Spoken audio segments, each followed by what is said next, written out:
referring to here. He's done a lot for us and for all my family, and he's always concerned about everybody. And I think it was very important for him to be here, and I'd like to call upon Rabbi Sher to say a few words.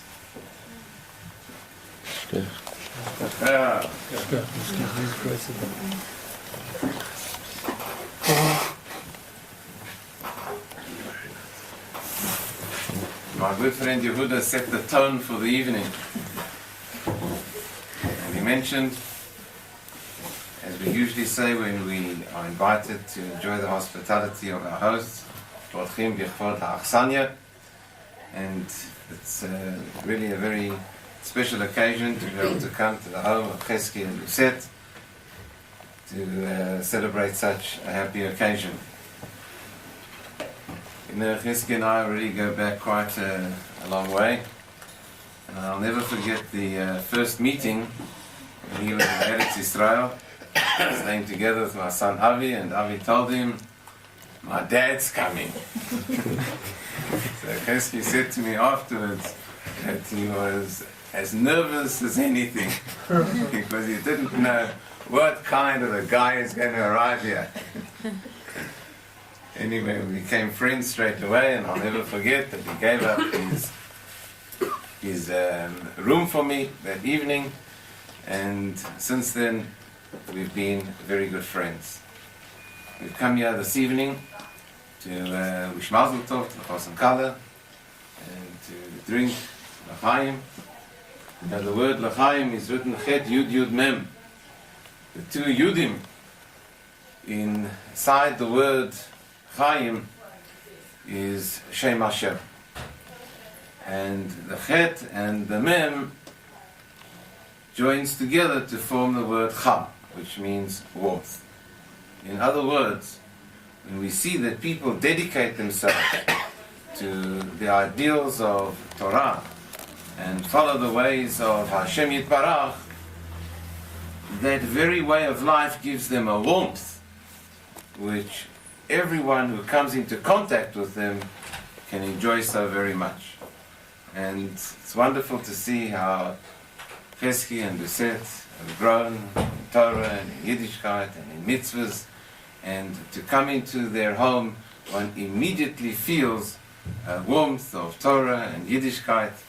And I wanted to say on behalf of everyone that Hashem should bless them, that they should have the opportunity to have many more simchas in their home. Yehuda mentioned that Chesky was kind enough to give him a day to prepare for tonight. Chesky was even more kind to me.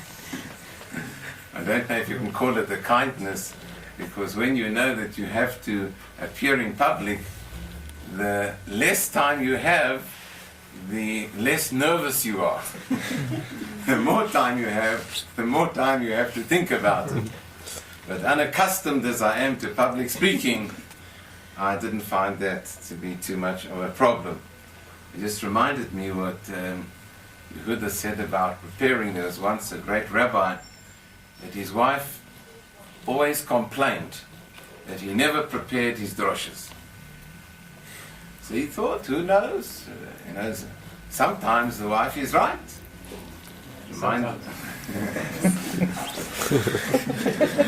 Occasionally. Just on that note, it reminds me that recently we had a very great Talmid Chochem here in Johannesburg, Rabbi Tauber, and he had a special session for the gentlemen. And he said something that I don't know if I should repeat, but I can see at the moment there aren't too many ladies, so I can take a chance. What Rabbi Tauber said is that, for me it was a chidush. Before I came to Yeshua, I knew that the wife is always right. That I knew before I came. But the chidush that he made is that even when she's wrong, she's right. So the rabbi thought, who knows, perhaps his wife is right. And he'll try and prepare his droshes. And he told me it didn't work. Why?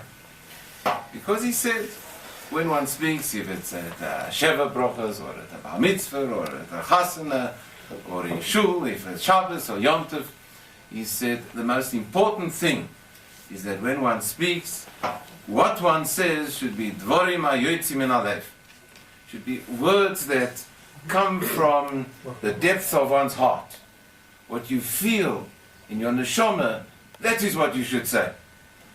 And the rabbi said that it is impossible 3 or 4 days before the event to know how you will feel at that particular moment. And therefore he said that he found it a waste of time to prepare his droshes, because when he came to the simcha, when he came to the event, he found that what he had prepared is not what he felt like saying. And so he still said what was in his heart, what he felt like saying, and all that preparation was superfluous.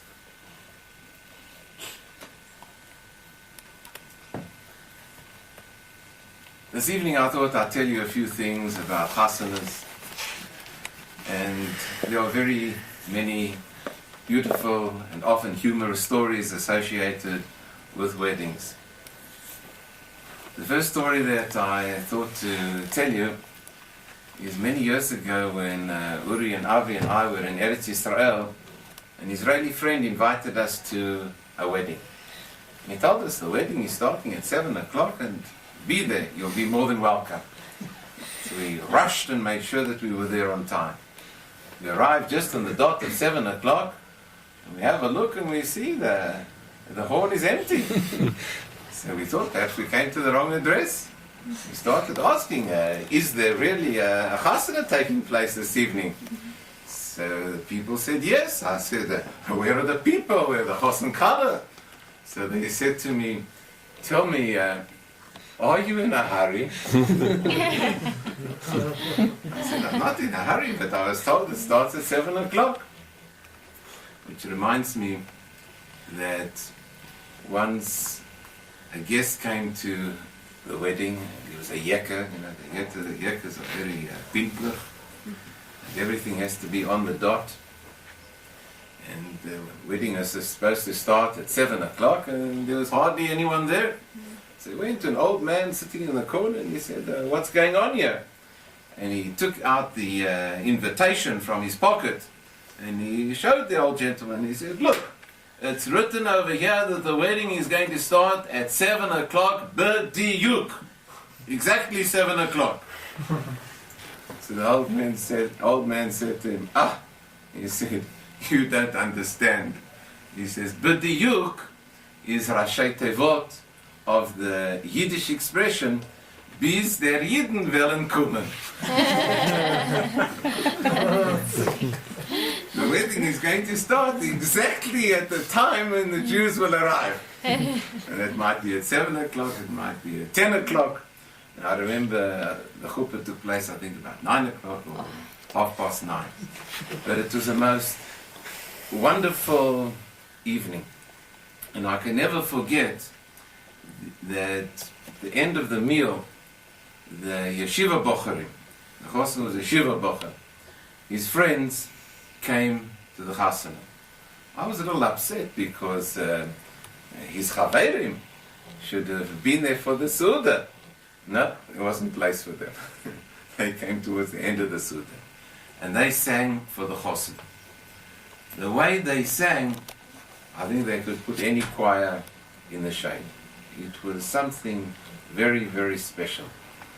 And what is interesting that evening, the arrangement was that they didn't have a mechitza, but they had, separating the men and the women, a wall.